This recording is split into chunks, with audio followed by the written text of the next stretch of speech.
Hello brother, assalamualaikum warahmatullahi wabarakatuh. Berjumpa kembali bersama saya. Langsung aja ya. Jadi di tangan saya sekarang sudah ada sebuah unit seperti ini, penampakan samping sebelah kirinya ya. Kemudian samping sebelah kanannya kayak gini. Ini adalah unit P230 Phantom. Di sini ada logonya WG. Sudah bisa dipastikan ini adalah produksi dari Wingun Taiwan ya. Jadi di video kali ini saya mau sedikit share kepada teman-teman cara membedakan atau cara mengidentifikasi lebih detail lagi perbedaan antara airsoft gun dan airgun.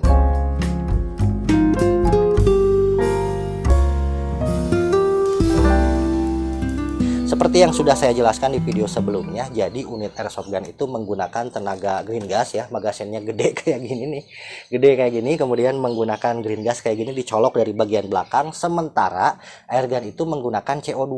Nah, tapi ada satu yang harus saya sampaikan kepada teman-teman, bahwa tidak semuanya unit airsoft gun itu menggunakan green gas. Ada juga unit airsoft gun yang menggunakan CO2 seperti yang saya pegang saat ini ya. Langsung aja kita lihat gripnya ya, kita buka seperti ini. Nah, seperti teman-teman lihat, ini di dalam gripnya ini terdapat tabung CO2 seperti ini ya. Kenapa saya bilang unit ini termasuk ke dalam kategori airsoft gun? Saya jelaskan. Oke, jadi seperti yang sudah saya jelaskan di video sebelumnya, jadi unit airsoft gun itu biasanya fitur-fiturnya aktif. Nah, sementara unit airgun itu fitur-fiturnya tidak aktif. Seperti yang ada di video sebelumnya, bagian ininya nih, bagian pembalik kokangannya tidak aktif, atau bagian slide locknya ini tidak aktif. Kemudian di sini di bagian untuk membuka kokangannya pun tidak aktif, hammernya tidak bisa ditarik, itu kalau airgun ya, tidak bisa ditarik. Kemudian bahkan kokangannya pun tidak bisa ditarik. Nah, itu biasanya masuk ke dalam kategori airgun. Sementara di unit ini semua fitur-fiturnya aktif meskipun tenaga penggeraknya menggunakan CO2. Nih saya contohkan ya, ini bisa ditarik-tarik ke bawah seperti ini, kemudian ini hammernya bisa kita tarik seperti ini, bahkan kokangannya pun bisa dikokang. Nah, seperti ini kurang lebih ya. Nah, cuman ada satu persamaan, biasanya mau itu unit airsoft gun atau itu airgun, biasanya ada fitur safety-nya.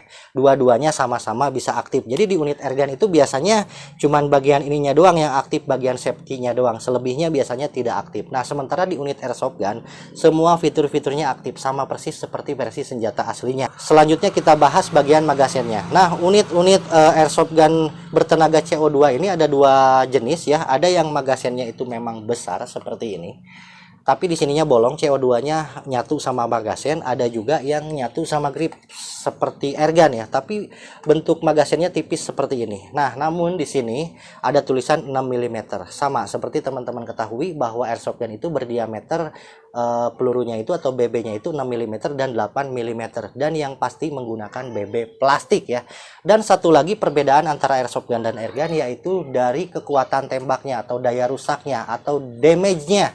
Jadi untuk airsoft gun biasanya itu di bawah 2 joule ketika ditembak. Biasanya standar pengukuran menggunakan BB 0,20 gram seperti ini. BB ini kemudian kita masukkan ke dalam magasinnya seperti ini, kemudian kita masukin ke unitnya kayak gini dan kita tembakin ke krono ya.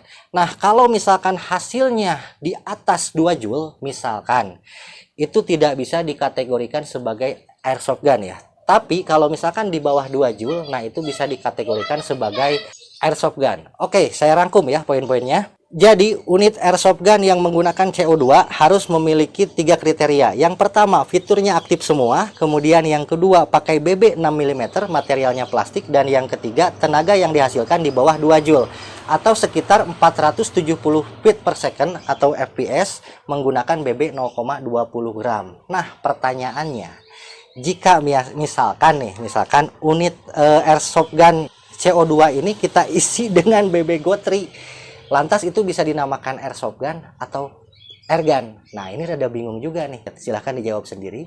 Oke, mungkin bakal muncul pertanyaan, lantas apa hubungannya antara fitur yang fix dengan fitur yang aktif mempengaruhi FPS? Nah, ini sangat mempengaruhi sekali ke FPS atau ke joule ya.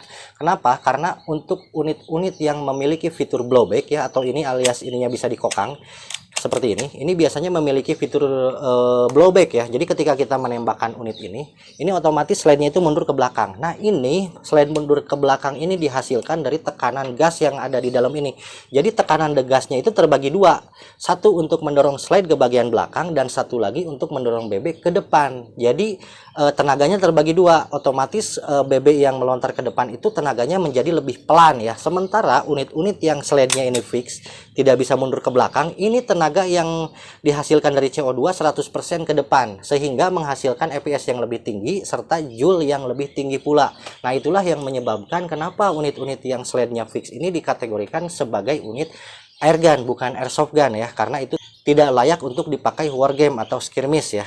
Oke, jadi kesimpulannya unit-unit CO2 yang memiliki fitur tidak aktif biasanya itu dikategorikan sebagai airgun, sementara unit-unit CO2 yang memiliki fitur-fitur aktif itu biasanya dikategorikan sebagai unit airsoft gun dengan catatan menggunakan BB plastik 6 mm ya. Nah, sekarang lantas akan muncul pertanyaan, gimana dong kalau misalkan unit airgun yang slide-nya itu fix, EPS-nya itu kencang, kemudian menggunakan BB plastik, bisa dong itu dibilang airsoft gun? Oh, itu tidak bisa. Kenapa? Karena meskipun pakai BB plastik, sudah pasti yang namanya unit airgun itu di atas 2 joule ya. Jadi itu pun tetap tidak bisa dikategorikan sebagai airsoft gun. Oke, mungkin segitu aja dulu informasi yang bisa saya sampaikan. Mudah-mudahan video ini bermanfaat untuk teman-teman semuanya. Umumnya untuk seluruh masyarakat Indonesia ya. Sampai jumpa di lain waktu dan lain kesempatan di video-video selanjutnya. Salam cerdas masyarakat Indonesia. Assalamualaikum warahmatullahi wabarakatuh.